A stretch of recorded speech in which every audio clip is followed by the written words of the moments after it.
ننگے سر نماز پڑھنا کیسا ہے؟ کیا ننگے سر نماز پڑھنا جائز ہے؟ کیا اندھیرے میں نماز پڑھنا جائز ہے؟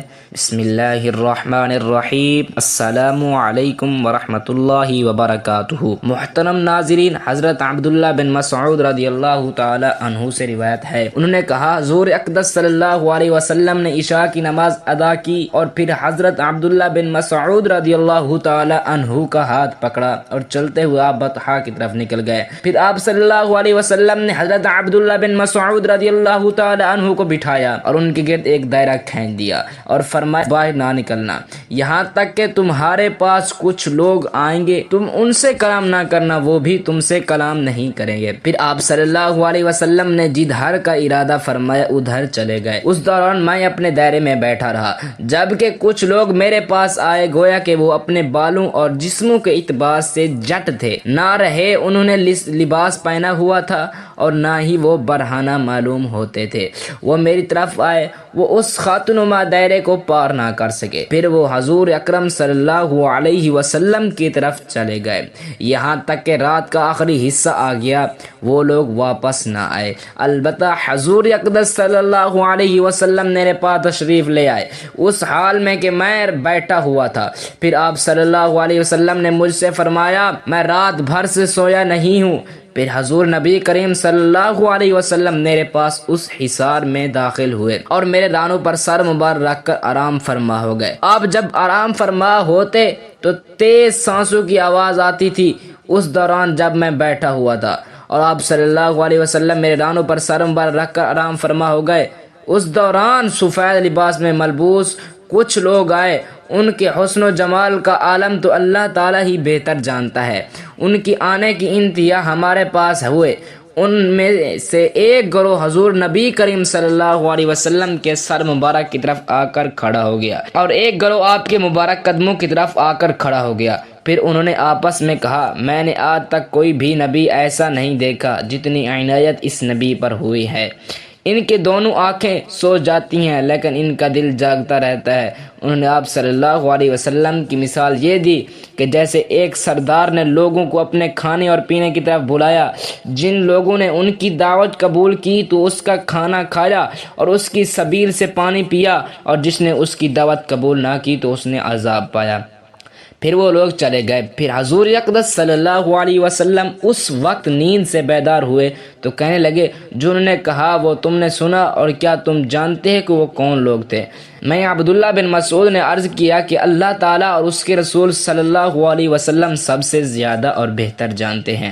آپ صلی اللہ علیہ وسلم نے ارشاد فرمایا وہ ملائکہ تھے، اور تو جانتا ہے کہ انہوں نے کس چیز کے ساتھ مثال دی؟ میں نے عرض کیا اللہ تعالیٰ اور اس کے رسول صلی اللہ علیہ وسلم سب سے زیادہ اور بہتر جانتے ہیں۔ آپ صلی اللہ علیہ وسلم نے فرمایا انہوں نے اللہ رحمان تبارک و تعالی کی مثال دی کہ اللہ تعالیٰ نے جنت بنائی اور اپنے بندوں کو اس کی طرف بلایا، جس نے دعوت قبول کی وہ جنت میں داخل ہونے اور جس نے قبول نہ کی اس نے سزا پائے۔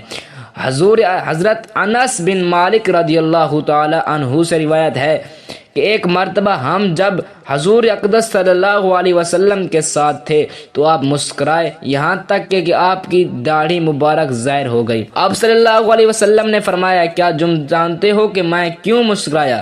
صحابہ کرام رضوان اللہ تعالی علیہم اجمعین نے عرض کیا اللہ تعالیٰ اور اس کے رسول صلی اللہ علیہ وسلم سب سے زیادہ بہتر جانتے ہیں۔ آپ صلی اللہ علیہ وسلم نے فرمایا جب بندہ قیامت کے دن کو اپنے رب سے حجت بازی کرے گا تو اس وقت اللہ سے کہے گا کیا آپ نے مجھے ظالم سے نجات نہیں دی تھی؟ اللہ فرمائے گا کیوں نہیں؟ تو بندہ کہے گا کہ صرف میرے جسم سے ہی گواہی لی جائے تو اس سے کہا جائے کہ ٹھیک ہے آج کے دن تیرے لیے تیرا نفس ہی کافی ہے اور تجھ پر تیرا نفس ہی معتبر ہے، چنانچہ اس کے منہ پر مہر لگا دی جائے گی اور اس کے اعضاء سے کہا جائے گا کلام کرو، تو وہ اس کے اعمال کے بارے میں سب کچھ بتائیں گے۔ پھر اس کے درمیان اور اس کے کلام کے درمیان سے رکاوٹ ہوگی جو منہ سے مہر ہٹا دی جائے گی، تو وہ اپنے اعضاء سے کہے گا تم غارت ہو، تمہیں ہی تو بچانے کے لیے میں جھگڑا رہا تھا۔ حضرت انس رضی اللہ تعالی مرفوعاً روایت کرتے ہیں کہ جس نے یکم رجب کو مغرب کی نماز کے بعد 20 رکعت نفل پڑھی تو دور دور کر کے ہر رکعت میں سورہ فاتحہ کے بعد ایک مرتبہ سورہ اخلاص پڑھے اور سلام پھیر دے۔ آپ صلی اللہ علیہ وسلم نے فرمایا، کیا تم جانتے ہو کہ اس کا کیا اجر ہے؟ جو مجھے حضرت جبرائیل امین علیہ السلام نے آ کر بتایا۔ ہم نے عرض کیا، اللہ تعالیٰ اور اس کے رسول صلی اللہ علیہ وسلم سب سے زیادہ بہتر جانتے ہیں۔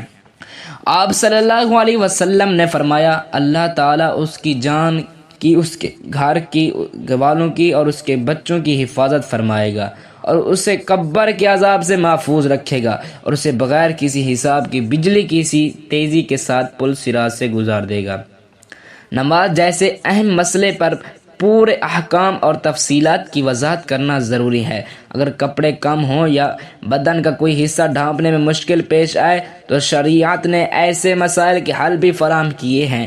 آپ نے جس صورت حال کی طرف اشارہ کیا ہے، یعنی کپڑا تھوڑا ہو یا سطر کو پوری طرح سے ڈھانپنا ممکن نہ ہو، اس کا حکم اور تفصیل کچھ یوں ہے۔ کپڑے کا کم ہونا، اگر کسی کے پاس کپڑا کم ہو، مثلا صرف اتنا ہو کہ جسم کا ایک حصہ ڈھانپ سکے اور دوسرا نہ ڈھانپ سکے، تو اس صورت میں درج ذیل احکام لوگوں کو کپڑے کی مقدار اور جسم کا ڈھانپنا، اگر پورا جسم ڈھانپنے کے لیے کپڑا کافی نہیں ہے تو سطر کے اہم حصے کو پہلے ڈھانپنا ضروری ہوگا، یعنی مرد کے لیے ناف سے لے کر گھٹنوں تک کا حصہ اور عورت کے لیے پورے جسم کے سوائے چہرے، ہاتھوں اور پاؤں کے ڈھانپنا ضروری ہے۔ سیدنا ابو ہریرہ رضی اللہ تعالی عنہ سے روایت ہے کہ رسول اللہ صلی اللہ علیہ وسلم نے فرمایا، تم میں سے کوئی شخص ایسے ایک کپڑے میں نماز نہ پڑھے کہ اس کے کندھے پر کپڑے کا کوئی حصہ نہ ہو۔ برہنہ سر نماز پڑھنا آداب اور سنت کے منافی ہے۔ عذر یا مجبوری کے سبب ہو تو اس کی رخصت ہے، لیکن عادات بنا لینا قطعاً درست نہیں ہے۔ اگر نماز کے دوران سر سے ٹوپی گر جائے تو ایک ہاتھ سے نماز میں ہی اٹھا کر سر پر رکھنا افضل و بہتر ہے۔ ننگے سر نماز پڑھنے سے نماز کی صحت پر کوئی اثر نہیں پڑتا۔ نماز کی قبولیت کے لیے سطح جسم کے مخصوص حصے کا ڈھانپنا ضروری ہے اور سر ان میں شامل نہیں ہے، لہٰذا ننگے سر نماز پڑھنے سے نماز صحیح ہوتی ہے۔ سر ڈھانپنا سنت اور مستحب ہے، کیونکہ حضور صلی اللہ علیہ وسلم نے عموماً سر پر عمامہ باندھ کر نماز پڑھا کرتے تھے۔ یہ نماز کی زینت اور احترام کے لیے مستحب سمجھا جاتا ہے۔ کچھ ثقافتوں اور روایت میں ننگے سر نماز پڑھنے کو غیر معمولی سمجھا جا سکتا ہے۔ مثلا مشرق وسطیٰ اور جنوبی ایشیائی میں مرد عموماً ٹوپی یا عمامہ پہن کر نماز پڑھتے ہیں۔ سر ڈھانپ کر نماز پڑھنے سے عبادت کی خوبصورت اور زینت بڑھتی ہے، جو اللہ کے حضور احترام اور خشوع کی علامت ہے۔ بعض علماء کے نزدیک سر ڈھانپ کر نماز پڑھنے سے نماز میں خشوع اور خضوع پیدا ہوتا ہے، جو عبادات کی روحانی کیفیت کو بڑھاتا ہے۔ حضور صلی اللہ علیہ وسلم نے فرمایا، جب تم میں سے کوئی نماز پڑھے تو اپنے 2 کپڑے پہن لے، بے شک اللہ تعالیٰ زیادہ حقدار ہے کہ اس کے لیے زینت کی جائے۔ یہ ہے کہ ننگے سر نماز پڑھنے سے نماز کی صحت پر کوئی اثر نہیں پڑتا۔ سستی سے ننگے سر نماز پڑھنا، یعنی ٹوپی پہننا جو بوجھ معلوم ہوتا ہو یا گرمی معلوم ہوتی ہو، مکروہ تنزیہ یعنی ناپسندیدہ ہے۔ اور اگر تحقیر نماز مقصود ہے، مثلا نماز کی کوئی ایسی محتمم بشان یعنی اہم چیز نہیں جس کے لیے ٹوپی عمامہ پہنا جائے، تو یہ کفر ہے۔ اور خشوع خضوع یعنی نماز میں دل لگنے کے لیے سر پر برہنہ یعنی ننگے سر نماز پڑھی تو مستحب ہے۔ باقی جسم کو اگر ممکن ہو تو کسی اور چیز سے جیسے پتوں یا کسی اور دستیاب مواد سے ڈھانپنا ہوگا۔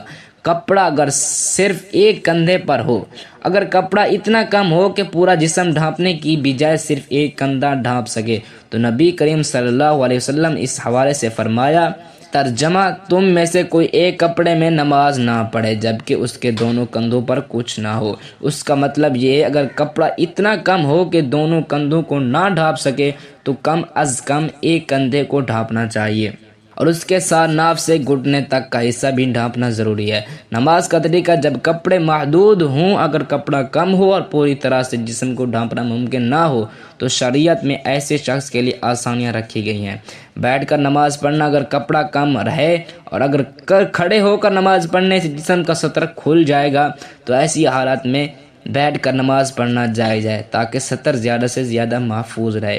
اندھیرے میں نماز پڑھنا، اگر سطر کا مسئلہ درپیش ہو اور کپڑے بہت کم ہوں تو بعض علماء کے مطابق اندھیرے میں نماز پڑھنے کی اجازت دی جا سکتی ہے تاکہ ستر کھلنے کی صورت میں لوگوں کی نظروں سے محفوظ رہا جا سکے، لیکن اصل مقصد پھر بھی جسم کو حتی المکان ڈھانپنا ہے۔ ننگے بدن نماز پڑھنا اور اضطراری حالت میں اگر بالکل کوئی کپڑا نہ ہو اور نہ ہی کوئی ایسی چیز میسر ہو جس سے جسم ڈھانپا جا سکے تو فقہا کے مطابق ایسے شخص پر لازم ہے کہ وہ نماز اپنے وقت پر ادا کرے، لیکن ایسی صورتحال انتہائی مجبوری کی ہوگی۔ امام نووی رحمۃ اللہ علیہ فرماتے ہیں کہ اگر کپڑے نہ ہوں تو نماز کو مؤخر نہیں کیا جائے گا بلکہ اسی حالت میں نماز ادا کرنی ہوگی، البتہ جب کپڑے میسر آ جائیں تو نماز کی دوبارہ پڑھنا بہتر ہوگا۔ فقہا کے اقوال تمام فقہا اس بات پر متفق ہیں کہ نماز میں ستر کا ڈھانپنا فرض ہے۔ اگر کپڑے میسر نہ ہوں تو جتنا ممکن ہو جسم کو ڈھانپنا ضروری ہے، اگر کچھ حصہ کھلا رہ جائے تو بھی نماز ادا کرنی ہوگی، لیکن حالات اضطراری کے اصول کے تحت فتاویٰ کی روشنی میں بہت سے فتاویٰ میں یہ بات موجود ہے کہ اگر کسی کے پاس لباس محدود ہو اور نماز کے وقت ستر پوری طرح ڈھانپنے کی گنجائش نہ ہو تو بیٹھ کر نماز پڑھنے کو ترجیح دی جائے۔ اگر کپڑے بالکل نہ ہو تو نماز وقت پر ادا کی جائے، لیکن بعد میں جب کپڑا مل جائے تو نماز کو دوبارہ ادا کرنا بہتر ہوگا۔ اگر کپڑے کم ہو تو بیٹھ کر نماز پڑھیں تاکہ ستر زیادہ سے زیادہ ڈھانپا جا سکے۔ اگر کپڑے بالکل نہ ہوں اور کوئی چیز بھی میسر نہ ہو جس سے جسم ڈھانپا جا سکے تو پھر بھی نماز ادا کرنی ہے تا یہ حالات اضطراری ہو۔ ایسی صورت میں نماز کا وقت مؤخر نہیں کیا جائے گا، لیکن نماز کے بعد کپڑے میسر آنے پر اسے دوبارہ ادا کرنا مستحب ہے۔ اللہ تعالی ہمیں حضور اقدس صلی اللہ علیہ وسلم کی سنت پر عمل پیدا ہونے کی توفیق عطا فرمائے اور ہمیں اسلامی تعلیمات کو سیکھنے اور سکھانے کی توفیق عطا فرمائے۔ آمین ثم آمین۔ جزاک اللہ خیرا کثیرا۔ اللہ تعالی اور حضور اکرم صلی اللہ علیہ وسلم کے 99 ناموں میں سے ایک نام ضرور کمنٹ کریں اور اپنی رائے کو کمنٹ میں ضرور شیئر کریں۔ شکریہ۔ اللہ حافظ۔